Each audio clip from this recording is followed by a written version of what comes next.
দেবতা, they are so exciting, they're so excited. এত জোরে জোরে তারা চিৎকার করে উঠছে, they have just shouted and raised their hands, etc.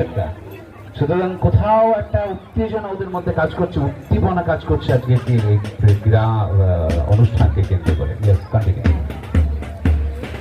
শপথ বাক্য পাঠ করবে চতুর্থ শ্রেণীর ছাত্র বিনায়ক দাস। এবারে এই যে এত আনন্দ, এত কিছু আয়োজন,